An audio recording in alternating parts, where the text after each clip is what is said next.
Hi, my name is Delaney Marin, and my own sister tore my test in half during a job interview.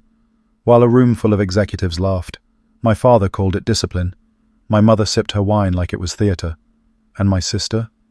She leaned back, smirked, and whispered, "You'll always be beneath me, darling." They thought humiliation would keep me silent, but what happens when the one person they dismissed turns out to hold the very proof that can burn down their lies?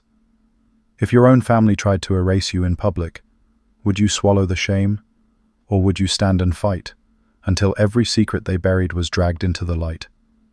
Before we continue, make sure to subscribe and turn on the notification bell. We share new stories every single day. Hit like, and let us know what city you're watching from in the comments.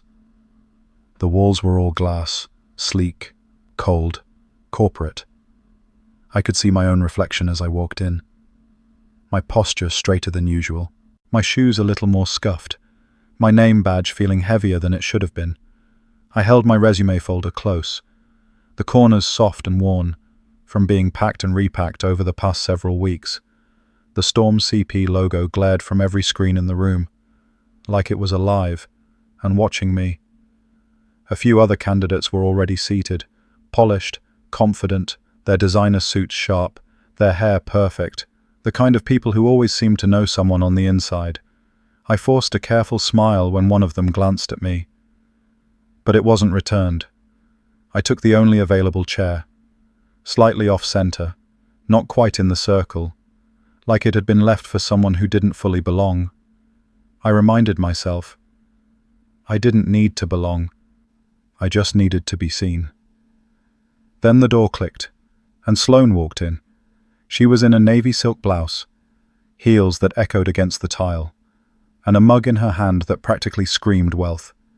Her makeup was subtle but flawless, and her hair was swept into the kind of bun that declared, "I don't have time for you."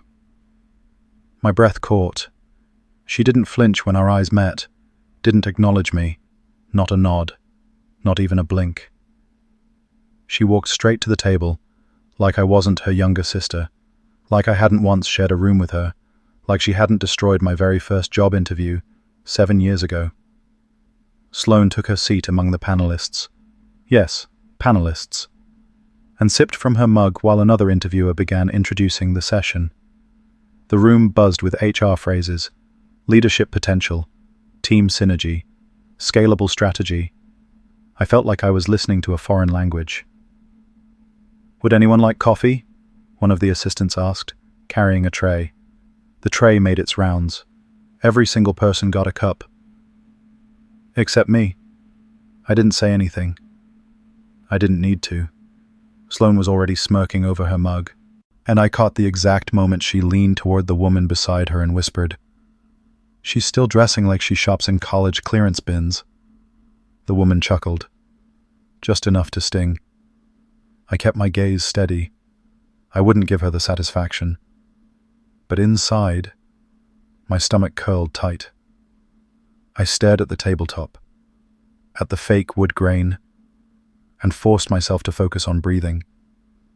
I remembered late nights sitting at my cramped desk, piecing together freelance contracts, learning system design from scratch, while my ex told me it was just a cute little phase.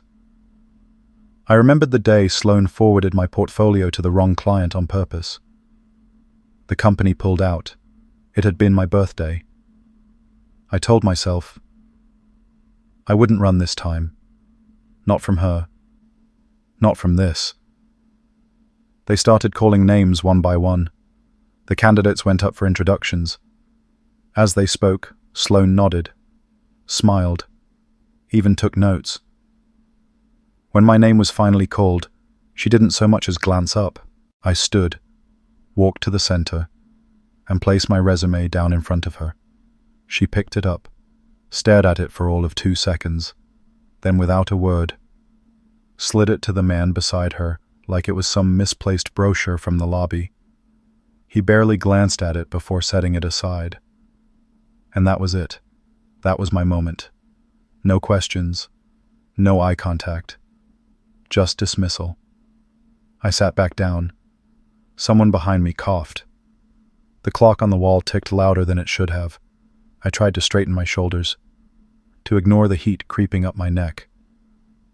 "She's here," I heard a voice whisper behind me. Didn't think she was even in tech. And then Sloane laughed. Not loudly, but enough. I didn't turn around. I didn't blink. But I made a note. Some people look right through you when you're not dressed to their expectations. Others laugh when they think you're beneath them. The question wasn't whether they saw me, it was whether I would let them define me. I reached down, adjusted the resume folder on my lap, and reminded myself of something my mother, Judith, once said years before Sloane started using words like legacy and executive brand. Don't ever beg to be invited somewhere. The paper made a faint sound as it slid away, familiar, like rejection always carried its own soft signature. Before I could steady my breath, the next name was called. Another polished candidate. Gold watch, thick accent, Yale ring. He stood and spoke about leadership and transformation. The panel chuckled at his jokes. Someone even clapped. The energy in the room shifted, like I had never been there. I waited. Maybe they would circle back to me. Maybe there would be a pause, an opening, anything. There were not just 3 more questions, but several that flew by, and I was passed over again and again, like I was nothing more than part of the decor. When the assistant finally looked my way, it was not with any hint of apology. It was more like, "Oh, you are still sitting here." A tall man near the head of the table. Gareth. I remembered his name from the intro email. He leaned back in his chair and smirked. "So," he said, twirling a pen lazily, "what makes you think you are truly ready for the big leagues, huh?" His tone dripped with amusement, like he was asking a child if she seriously thought she could run the entire NASA program. I opened my mouth, but before I could speak, Sloane reached across the table. Her hand snatched the top sheet of my resume again, like it offended her very presence. She clicked her pen open, bright red ink flashing, and scribbled something sharp across the page. I could see it clearly from where I sat. Wrong major, wrong look, wrong fit. Then, in bold block letters across the bottom, unqualified. The red bled through, staining the paper like a wound left open. I did not blink. I did not reach for it. I let her set it down with a self-satisfied smile, her hand sliding it across the polished surface like she was presenting evidence in a courtroom. I cleared my throat. "I led an artificial intelligence ethics redesign for 3 mid-tier platforms," I said firmly. "Last year, I helped scale a predictive data system that cut processing time by 34%, and that framework is now—" "Still chasing those little dream projects, are you?" Sloane interrupted, her tone airy, her smile syrupy sweet. She turned to the panel. While I was presenting at a major London summit, she was still busy uploading resumes to Indeed like a desperate intern. There were chuckles, a few suppressed coughs. Gareth smirked, and even the assistant tried hard to hide a grin. It was happening again. But I did not flinch. Not this time. I looked at Sloane, not at the panelist, not at the corporate goddess in heels, but at the sister who once read my journals out loud in school hallways when she was bored, the one who told me I would never have the teeth for this world, and still, a small part of me had hoped that just once she might look at me across the table and see something more than a punchline. She knew my whole story. She knew how hard I had worked, what I had endured. But that knowledge to her was not a bridge. It was a weapon. I breathed in through my nose, exhaled slowly. My hands stayed still. My voice when I spoke was calm and steady. "I may not look like what you are used to, but the results are right there," I said. "You just choose not to read them." Gareth leaned back. "Well, we have seen enough. Appreciate the optimism, though." Sloane's fingers drummed lightly on the table. She did not look at me now. She did not need to. The damage had been done, and she enjoyed the silence. A moment later, one of the panelists slid my resume back across the table, now folded sharply in half. "Good luck finding something at your level," he said almost kindly. "Maybe retail, if you are lucky." I reached for it with steady fingers, nodded once, and stood. "I will let you know, soon," I said quietly. And I walked toward the door. But I was not going home. I did not stop walking until the sliding glass doors of the building had closed behind me. Midtown traffic buzzed around me, sirens in the distance, horns blaring like background noise in a city that never paused for bruised egos. My heels clicked against the sidewalk, purposeful, but not rushed. I was not running from anything, just trying to find air that did not reek of polished wood and fake smiles. 2 blocks away, I ducked into a narrow cafe that always smelled like burnt espresso and guilt. The kind of place where the walls held more secrets than the people sitting inside. The barista barely glanced up. I ordered a drip coffee I knew I would not drink, just to justify taking up the corner table by the window. The folder was still in my hand. I sat down slowly, my fingers tracing the edge of the top page, the red ink staining the corner like blood that had not been completely washed away. Unqualified. In all caps. In all confidence. I do not know why I was even surprised. Because this was not new. This was not even the worst of it. I stared out at the taxis zipping past, but my mind pulled me backward. Age 24, my first full-time job offer nearly in hand. I had been freelancing for months, pulling all-nighters, polishing a pitch deck for a data integration platform tailored for non-profits. I was proud of it. I had shared it with Sloane one night, in what I foolishly thought was a rare moment of sisterly bonding. She had been consulting at a boutique firm then. A week later, that same firm released a near-identical proposal, presented by Sloane. She did not lie. That was the cruel brilliance of it. She simply did not correct them when they assumed it was hers. "I mean, I never exactly said it was mine," she told me later, over wine at a family dinner. "But if people connect dots, that is not really my fault." The job had gone to a guy she referred, someone who had the right look, the polished charm. I was left trying to explain why my concept had already been launched without me. I remembered my father, Clinton, laughing at dinner that night. He raised his glass and toasted. To my daughters, Sloane the visionary, and Delaney. She has always been the kind one. Kind. The word had stuck to my ribs like a stone for an entire decade. I stared down at the red ink now, and realized this was not simple sabotage. It was a cycle. Every time I shared something, she bent it, reframed it, wore it, and then convinced the room that I was nothing more than a side note. Quiet, nice, but never sharp enough to cut through the noise. I pulled out my phone. My inbox was still open to a message from one of the small startups I did part-time code audits for. I had typed up a resignation last week, unsure if I was wasting my time holding on to side gigs while trying desperately to land something big. My finger hovered over the draft. Maybe I was not meant for any of it. Maybe all the late nights and self-doubt were trying to tell me something. Then I deleted the draft. No, not this time. She did not get to shrink me again. Not today. The cafe was too quiet now. My coffee had gone cold. I pulled my phone out again when it buzzed. A text from Coulter. How did the interview really go? I stared at it. My thumb started typing. It went exactly the way she wanted it to. But I paused, read it again, then erased it. That would have been her narrative, not mine. I took a deep breath, stared at the blinking cursor, and typed just one word. Fine. Then I stood, slipped on my coat, and pushed my chair back from the table. I was not done. The elevator dinged too loudly, like it was warning the building I had returned. The security guard at the front desk blinked at me when I walked in. Didn't they? I am here for the open assessment round, I said simply, firmly. He hesitated, then picked up the phone. One moment, please. He did not ask questions.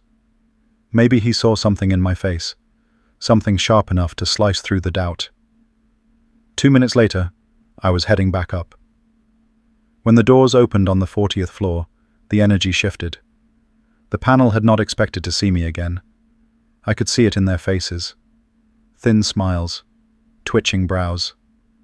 Sloane did not even hide her smirk. "Changed your mind already? You never were good at letting go," she said, her voice sweet and sharp. I said nothing, just walked toward the empty chair, the one they had not offered earlier. I pulled it out myself, sat down, and waited. Gareth, the senior executive with 2 perfect tans and an ego that filled the room, leaned back with theatrical delight. "Well then," he said, voice dripping with mock encouragement. "Since you are so very eager to be here, how about we put that brain of yours to some use? Let us see if you are actually worth this room." He signaled to the assistant, and a thick packet landed in front of me. Paper, not digital. No calculator, no laptop, just a pen. A test. Logic systems, algorithms, twisted enough to feel like a deliberate punishment. 10 pages, 15 minutes. Gareth said, "You are not allowed to ask questions, and yes, we are timing you closely." I heard someone chuckle. It was not subtle. I nodded once, picked up the pen, and started. Every second thudded in my ears like a drumbeat. I ignored the weight of their stares. The sound of someone slurping coffee, Sloane's chair creaking as she leaned toward another panelist to whisper something. The whisper was sharp enough to carry. Let's see if her little sociology-adjacent artificial intelligence hobby actually gets her anywhere at all now. I did not look up. Not even once. When I hit the last question, my wrist ached, my breath had shortened, but I finished clean. No crossings out, no frantic second guesses. I pushed the packet across the table. Gareth did not smile. He flipped through the pages like he was flipping through a tabloid he already despised. Then he tore it in half. Deliberate. Slow. The room went dead quiet. The sound of paper ripping page by page was louder than any shout. He let the pieces fall into the trash can beside him, and muttered, "Impressive penmanship, but we do not hire fiction writers here." Laughter from someone, I could not even tell who, drifted from my left, fading into a cough. I stayed seated, my hands folded neatly in my lap. Sloane tilted her head like she was watching a dog attempt a trick it did not quite finish. Her voice was almost tender, dripping with poison. "You always were so stubborn, never learned when to quit, did you?" I rose slowly, walked to the trash can, and knelt. Piece by piece, I picked up the paper he had destroyed. Not to save it, not to prove anything, but because I wanted to remember this moment exactly as it was. The feel of paper with answers they never bothered to read. The weight of silence pressing down. The sharp edges of their cowardice cutting into me. Someone behind me cleared their throat. Uncomfortable. But no one stopped me. And then, just as I reached for the last page, someone kicked it away. A sharp-pointed heel pinned it near the chair leg. Sloane. She leaned down slightly, her voice a whisper that still cut through the air. "Still crawling for approval, are you?" I looked up at her. She expected tears, maybe shame. Instead, I stood, and for the first time in years, I smiled. By the time I made it out of that building again, the sky had dimmed to that blue-gray tone New Jersey knows too well in early spring. Moody, restless, and ready to rain. The cold bit through my blazer, but I did not feel it. I just kept walking until I passed the bakery on Ridgewood Avenue, the one that always left its lights on late. The glow reminded me of that dinner 2 nights earlier, the night that should have told me everything I needed to know. It was supposed to be a family gathering, a casual meal just catching up, Dad had said in the group text. But when I arrived, I knew the script had already been written. We were at Belmont House, white linen tablecloths, candles, a private room near the back. Judith waved when she saw me, but did not get up. The host handed me a menu after everyone else had already ordered. I sat down beside a decorative fern. Then the applause started. Sloane had walked in 20 minutes late, and everyone stood to greet her like she had returned from war. "I was on a call with Sol," she said, not even apologizing. "Time zones are a nightmare, you know." Clinton beamed. That is our girl, still closing global deals while we eat. I sipped my water, said nothing. We toasted champagne. Judith leaned in, nudging her glass gently toward mine, and said, "Freelancing must build resilience. It is like a side quest in your 20s. I was 32. But the moment that burned itself into me came during dessert. Sloan had been talking to Clinton about a Storm CP partnership. Something about integrating artificial intelligence ethics modules into corporate risk assessment. Words I knew intimately, because I had written the framework for a startup 3 years ago. I had shared it with Sloan once, over wine and naive sisterly pride. Now it was her talking points. Clinton raised his glass to Sloan's newest promotion. "Our fearless innovator," he said proudly. My fork hovered over the tiramisu. I looked at Judith. She smiled gently and said, "Do not look so serious, Delaney. It is not a competition."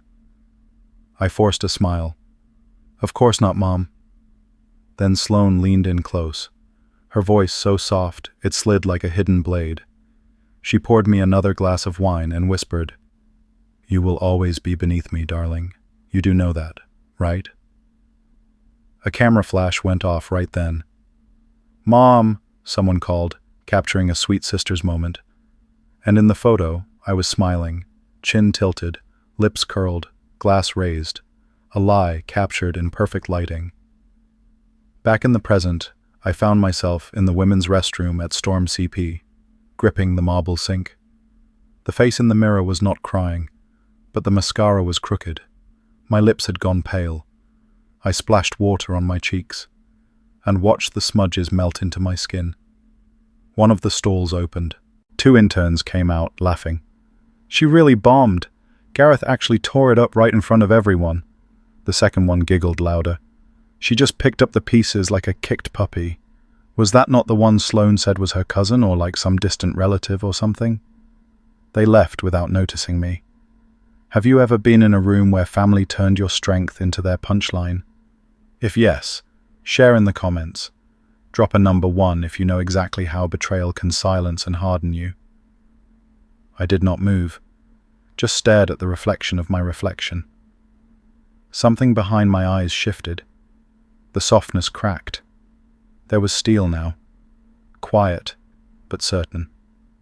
When I walked back into the hallway, I paused at the glass wall overlooking the reception floor. That was when I saw her. She could not have been older than 25. Hair pinned back too tight. Resume clutched to her chest like a fragile shield. A manager brushed past her without a glance.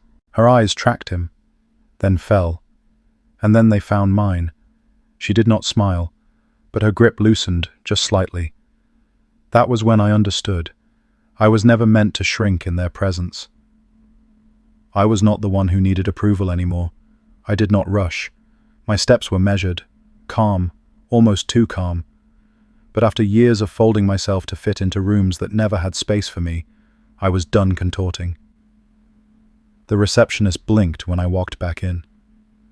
"Miss Marin, I need to speak to the panel again," I said, buttoning my coat like armor. She hesitated. "They are in the middle of reviewing." I met her eyes. "I know. That is exactly why I am here." After a few seconds, she nodded and picked up the phone. They did not make me wait long. I was escorted to the same conference room I had left not an hour ago, and just like before, no one stood. Gareth looked up, pen in hand. "Forget your pride on the way out, did you?" Sloan chuckled under her breath. "You really do not know when to quit, do you?" "I am not here to beg," I said, stepping forward. "I came because you left something out." Maribel looked confused. "What, exactly?" "My record, my work, the things that actually matter." I placed a small folder on the table. "You are interrupting a closed session," Gareth began. But the door behind me opened, this time not by me. The air changed before I even turned around. A shift stiffened backs, cut off words. Coulter Brannock stepped into the room like a shadow carried by certainty. Tailored black, no tie. calm as a cliff edge. Everyone stood. Sloane's hand went to her mouth. "Wait, Coulter. I mean, Mr. Brannick," she stammered. He did not look at her. He walked straight to me, touched my back just gently enough that the room might have missed it, if they were not already holding their breath. "Are you okay? Truly okay?" he asked me softly. "Only me." I nodded once. They did not know who I was. He turned to them now, face unreadable.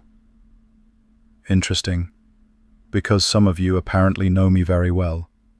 Gareth cleared his throat. "Sir, if we had known she was qualified—" "Experienced or just human?" Coulter cut in. He walked to the head of the table, opened the folder I had left, and spread the pages across the glass. "Delaney Marin, freelance architect on 3 of our internal systems, co-authored our ethics framework for the Artificial Intelligence Compliance Model in 2021, the white-labeled one which half this panel still does not fully understand." A flush crawled up Gareth's neck. Maribel was staring at the documents like they had started glowing. Coulter slid a photo across the table. "This is the metrics report you all used last quarter.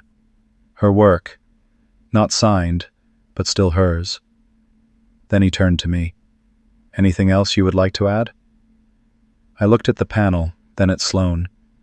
Her mouth was slightly open, like a joke had gone too far, and no one was laughing anymore. "I was never here to ask for a favor," I said clearly. "I showed up because I believed I had value. Turns out I had more than that. I had proof. You just did not bother to see it."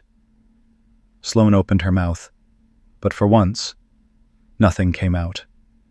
Coulter's voice dropped into ice. "I believe this requires a review of yesterday's interview practices. Fairness, compliance, conduct." Gareth shuffled the papers in front of him, stammering. It was informal, exploratory, not binding. "Oh?" Coulter said mildly. "Then you will not mind us playing back the footage." He gestured to the mounted screen in the corner. A remote sat waiting. "Let us see how you all conducted yourselves under so-called informal conditions." I stood beside him as he picked up the remote, and for the first time, none of them could look away from me. This was not a favor.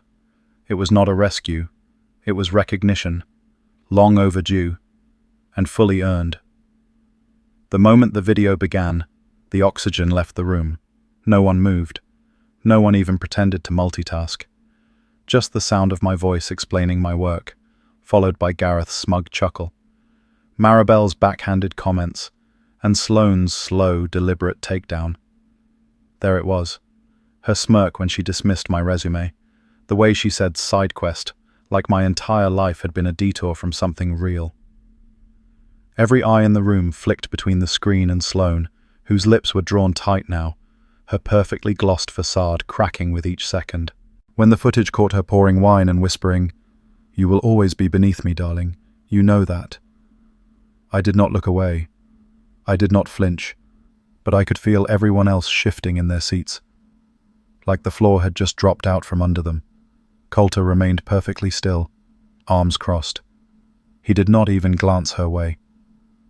When the screen finally went dark, no one spoke at first. Even the board members on the video call were frozen.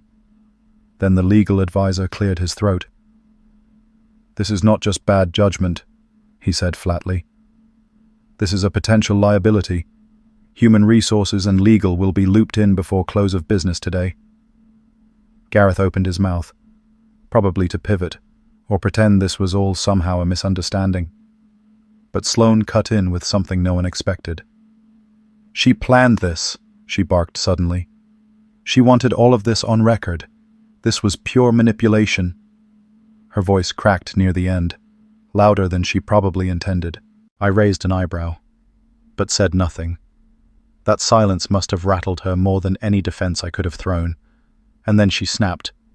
"I introduced you to him," she shouted, pointing at me like I had stolen something sacred. For the very first time in the room, I let my voice match the weight of truth. Yes, I said calmly. And when he chose me, you made absolutely sure no one else did. A pin could have dropped. Coulter turned toward her slowly, like he was giving her one last out. So you admit, he said coolly. You interfered with her employment referrals. You compromised our own hiring protocols? Sloane scoffed. I was protecting the company from nepotism.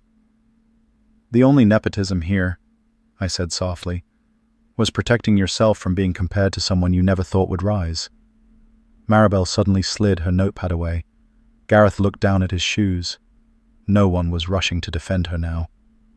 I was not trying to destroy you, Sloane muttered, more to herself than to anyone else. No, I replied steadily. You were trying to erase me, to rewrite my name out of the picture, so you could frame yourself alone in every story. My voice did not shake, even though my hands were curled painfully tight at my sides. Coulter stepped forward and placed his hand flat on a new folder. There is one more piece of evidence Sloane did not know we had, he said evenly, his tone calm, but sharp. Sloane blinked, caught between panic and confusion. What now? What else? She whispered. And in that moment I saw it. The exact second her power began to collapse in on itself, not because of what I had done, but because everything she had buried was finally clawing its way to the surface. As Coulter opened the folder, the entire room tensed. The soft whisper of the paper sliding out was louder than anyone dared to breathe. He laid down a printed page, an internal audit trail from the company's human resources system. The header read, Applicant History, Delaney Marin.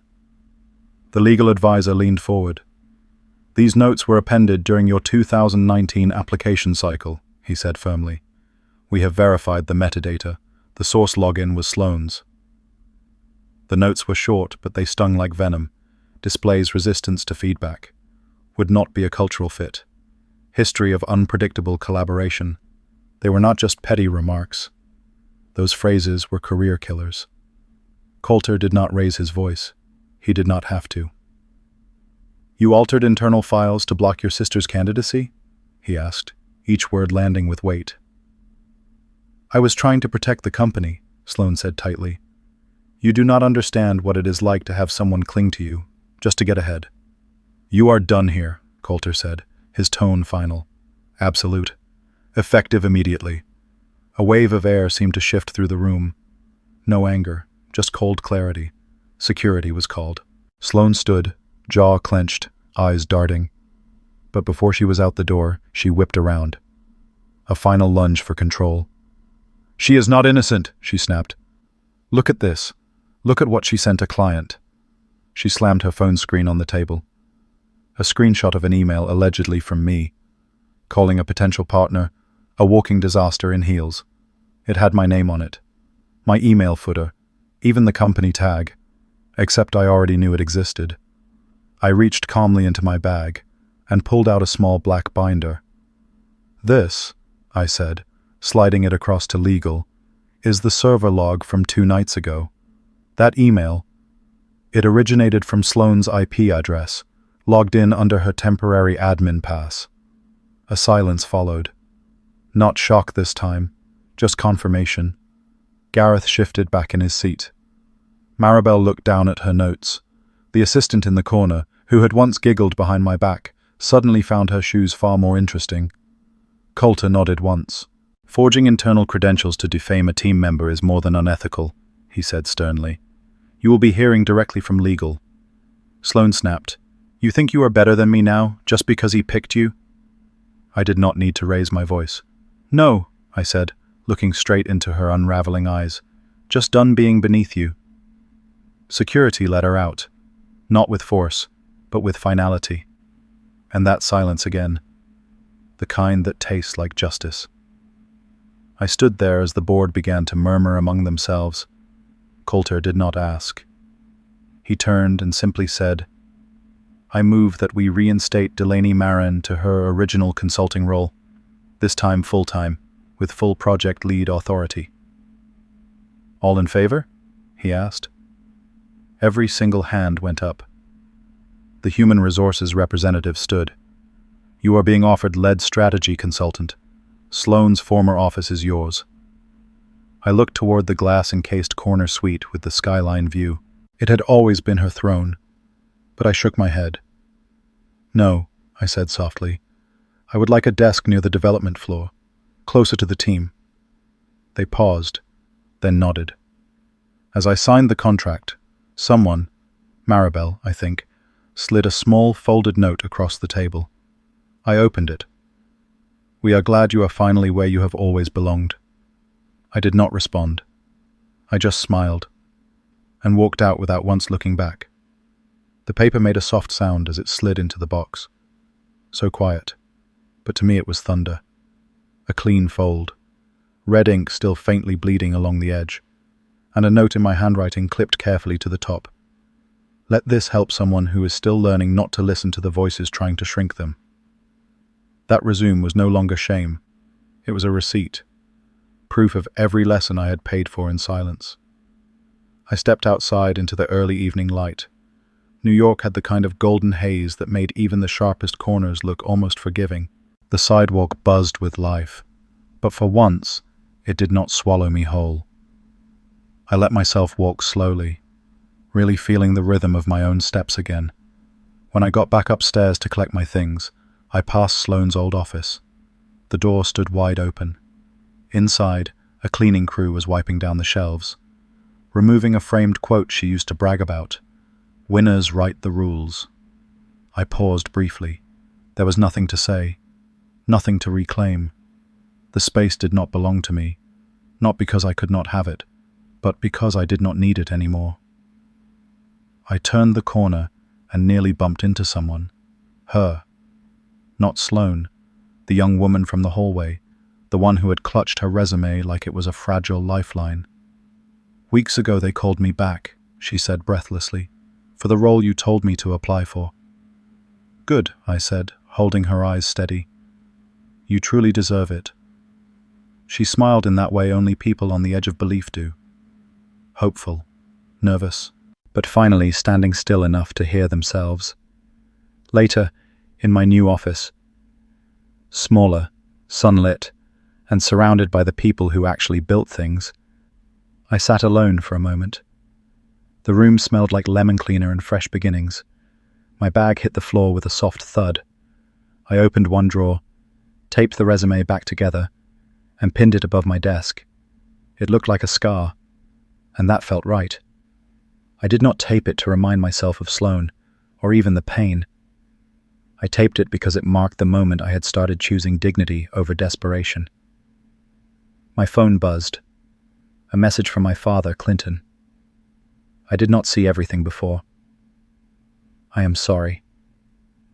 I stared at it for a full minute, then set the phone down without replying. Not out of anger. Just clarity. He did not owe me closure, and I did not owe him an explanation. Some bridges were never meant to burn, but they sure as hell were not meant to be rebuilt either. I leaned back in my chair. Sunlight stretched across the corkboard, catching the resume's frayed edges like gold threads woven into a tapestry. She once said I would always be beneath her. Turns out, I just needed to stop standing in her shadow. And maybe that was all it ever was. Me trying so hard to hold a place in a family that only reserved seats for applause. Somewhere outside my window, someone laughed, and someone else crossed the street without even looking. Life moved on, and finally, so did I. If you have ever stayed silent because you thought they might be right about you, maybe it is time to speak. Or maybe, just maybe, it is time to stop explaining altogether. I exhaled slowly, and pinned one last thing beside the resume. A quote scribbled years ago on the back of an old napkin from my very first failed client pitch. No one sees the quiet builder until the building outlasts the storm. Sometimes the ones who silence us wear our last name. But strength is not always loud or dramatic. It lives in the quiet decision to stop chasing approval and to begin building your own path, one step at a time. I learned that walking away from the noise was not about anger. It was about clarity. I stopped trying to fit into a version of family that was never meant for me. I chose instead to create a life that reflected who I truly was. And in that choice, I found freedom. A kind of freedom no apology could have given me. Maybe you have been there too, sitting at a table where your voice was dismissed, or giving your best work only to see it claimed by someone else. Maybe you know the weight of being called the kind one, the quiet one, the one who would never fight back. But here is the truth. Dignity does not always roar. Sometimes it whispers, and sometimes it simply walks away with steady steps, refusing to be erased. So now I want to turn to you. Have you ever had to walk away from family or people you loved in order to finally find yourself? I would love to hear your thoughts, your stories, or even just a moment that still lingers with you. Please share in the comments below. I truly do read them, and your words matter here. If this story resonates, do not forget to like, share, and subscribe to the channel. Hit the notification bell if you want to hear more stories like this. Because every week, we bring you real voices, real struggles, and real victories. And before you go, drop these simple words in the comments. Choose your freedom. Let it be your reminder, your declaration, your beginning. Thank you for listening. Thank you for staying until the end. And I cannot wait to meet you again in the next video. Until then, take care of your strength, your voice, and your story.